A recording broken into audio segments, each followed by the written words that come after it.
안녕하세요. 오늘은 KB경영연구소에서 24년 부자 보고서 나온 거에 대해서 이야기를 해볼까 합니다. 이 보고서에는 부자는 누구인가, 부자는 어떤 기준을 가지고 있는가에 대한 내용이 이렇게 여러 가지 데이터로 나와 있는데, 일단 우리나라에서는 부자 하면은 금융자산이 10억 원이 넘거나 아니면은 전체 자산이 순자산이 20억이 넘거나 이러한 사람들을 부자라고 정의를 하고 있습니다. KB경영연구소에서요. 근데 실제로 부자들이 생각하는 부자하고는 좀 차이가 있을 수 있는데 이거는 통계적인 거니까 그렇게 보시면 됩니다. 일단은 우리나라에서는 부자들이 어디서 많이 사느냐 봤을 때 서울에서 대부분 많이 살고 있다고 합니다. 서울에. 얼마만큼 많이 사냐 봤더니 40만 명이 넘게 부자 위치 레벨에 있고 그 다음에 그 사람들이 거의 서울에 많이 산다. 서울에 많이 산다. 70% 정도 산다. 이렇게 보입니다. 그러면 이 부자 등급에 해당하는 레벨에 들어가려면 어느 정도의 돈을 벌어야 되냐 이렇게 해서 봤더니 일단 상위 1%가 있고 상위 10% 정도의 급여를 받는 사람이 있다고 했을 때 상위 1%의 급여를 받는 내가 연봉이 3억인 사람이다 라고 했을 때 연봉 3억인 사람은 실제 3억이 전부 다 내 돈이 아니죠. 세금을 내야 되죠. 세금 많이 냅니다. 이렇게. 한 달에 버는 돈이 1,700만 원, 1,700만 원인데 이거를 이제 1년 동안 모으면은 2억 정도가 되는 거고, 얘를 이제 5년을 하면은 10억인데, 5년 동안 아무것도 안 먹고 안 쉴 수가 없으니까 이거보다 좀 더 걸리겠죠? 6년, 7년 이렇게. 그래서 내가 급여가 한국에서 상위 1% 이내에 있다. 그러면은 이 10억을 모으는데 6년에서 7년 정도가 걸린다. 이렇게 보면 됩니다. 내가 상위 10%의 급여다. 그러면은 이거보다 좀 더 많이 걸리게 되는 거죠. 그래가지고 이제 돈을 많이 벌었어요. 많이 벌었는데 돈을 많이 가지고 있는 사람들도 있고 돈이 적은 사람들도 있는데 설문조사를 했습니다. KB경영연구소에서. 그랬더니 경제력과 삶의 만족도 해가지고 이제 3,000명 정도를 이렇게 물어봤나봐요. 그랬더니 여기 일반 대중 해가지고 지금 1억 원 미만인 사람을 규정하는 사람들 같은 경우에는 약 35%, 부자라고 정의해 놓은 등급에 있는 사람들은 70%. 그러니까 돈이 많을수록 삶의 만족도가 높다 이걸 알 수가 있는 것이죠. 그래서 조금 더 세부적으로 봤더니 총 자산, 그러니까 자산이니까 이 부분에서는 대출이 포함되어 있는 점을 감안해서 보시면 되는데요. 보통 우리가 이제 부동산을 뭔가 매수했다. 부동산, 뭐 아파트를 매수했다. 그러면은 대출이 많이 들어갔다 하면 뭐 한 70%, 좀 덜 들어갔다 하면 한 50%니까 그냥 대충 50% 정도 잡으면은 좀 생각해 볼 수 있죠. 그래서 중간 부분 요렇게 해가지고 보면은 이제 보는 겁니다. 삶의 만족도가 어쨌든 자산이 증가할수록 삶의 만족도가 높아집니다. 점점 높아지다가 중간에 좀 희한한 게 있는데 쭉 올라가다가 50억에서 살짝 내려가요. 살짝 희한합니다. 살짝 내려가다가 100억이 넘는 순간 다시 껑충 뜁니다. 그러니까 우리나라만 그런지는 모르겠는데 이 자산이 100억이 넘는다라고 하는 기준에서 그런 게 있는 게 아닌가. 그러니까 누가 봐도 이제 물론 대출을 포함해서 어쨌든 100억이 넘게 있으면은 스스로도 약간 부자다라고 생각하는 부분이 있고 이제 타인이 봤을 때도 쟤는 누가 봐도 부자야. 약간 그런 부분이 심리적으로 작용하는 게 있지 않나 싶습니다. 그리고 여기 저기 중간에 조금 떨어지는 부분은 제 생각에는 아무래도 돈을 이렇게 열심히 벌다 보면은 자기 삶도 없고 엄청 열심히 사업하고 일하고 이렇게 이런 분들이 그런 감정을 느끼는 게 아닌가 그냥 추측을 해봅니다. 이제 약간 좀 현타가 왔다. 돈만 벌고 내 인생은 없다. 약간 그런 부분을 느낄 수가 있지 않을까. 그렇게 해서 넘어가가지고 이제 어쨌든 결과적으로는 돈이 많을수록 삶의 만족도가 높아진다라는 겁니다. 자, 그러면 금융자산 10억이 우리나라에서 이제 부자라고 하는데 10억을 버는 가장 정석적인 방법이 뭘까? 이렇게 이제 생각을 해보는 거죠. 정석적인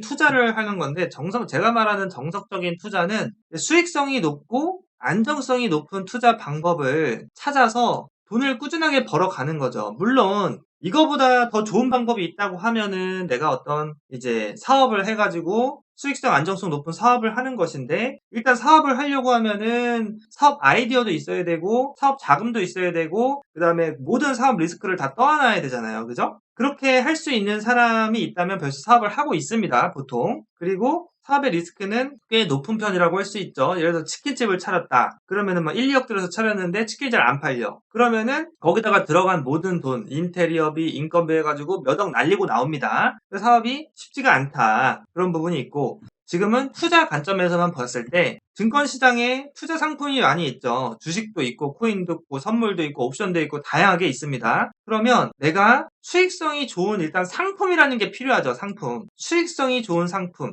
예. 수익성이 좋은 상품. 그리고 좋은 투자 전략. 제가 말하는 좋은 투자 전략은 수익성과 안정성을 높여서 안전하게 상대적으로 이제 떠안는 리스크 대비 수익이 높은 거래를 반복적으로 했을 때 결국에는 통계적으로 수익을 낼 수 있는 기술을 가지고 있다면 그걸 해서 돈을 벌어야 된다라는 얘기입니다. 그러면은 그거 어떻게 하느냐라는 게 필요한 거죠. 여기까지는 보고서도 말을 하고 유튜브 보면은 이렇게 해야 된다라고 말하는 사람은 많이 있어요. 근데 실질적으로 그렇게 수익을 내는 방법이나 결과를 보여주는 사람은 많이 없죠. 많이 없어요. 왜 그럴까? 실제로 그렇게 수익 내는 게 어려우니까 그런 것인데 제가 수익 내는 방법에 대해서 하나 이제 보여드리는 거죠. 이게 지금 제가 이제 1억 4천만 원 정도 최근에 수익 낸 거를 이렇게 계좌 내역을 또 공개를 해놨는데 증권사 계좌를 그냥 공개를 해놓은 겁니다. 증권사 계좌를. 여러분들이 주식을 거래하든 뭐 선물을 거래하든 옵션을 거래하든 증권사 계좌로 거래를 하죠. 그래서 증권사 계좌 캡처한 거라서 증권사 전화번호가 있고 뭐 제 이름이 있고 그렇습니다. 그래서 두 달 정도 매매를 한 건데 여기 이제 총 손익이 나오죠. 종목명을 보면은 이게 이제 해외 선물 종목 코드입니다. 나스닥. 여러분들 나스닥 많이 들어보셨죠? 해외 선물 거래하는 분들은 밥 먹듯이 거래하니까 뭐 나스닥을 많이 하십니다. 나스닥하고 크루드오일하고 뭐 금 많이 하는데 그 중에서 나스닥이랑 크루드오일 그 중에서도 나스닥을 좀 제일 많이 하시는 것 같아요. 지금 한국 투자자분들 같은 경우에 그래가지고 이제 수익을 낸 게 10만 7천 달러. 총선에 보면 이게 수수료 다 떼고 남은 게 10만 7천 달러의 수익을 낸 거죠. 수익을 냈다라는 거죠. 그러면 이게 얼마냐?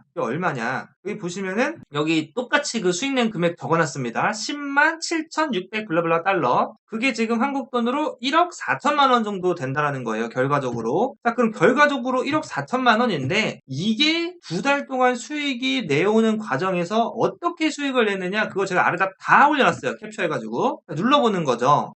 안 눌러도 잘 보이시죠?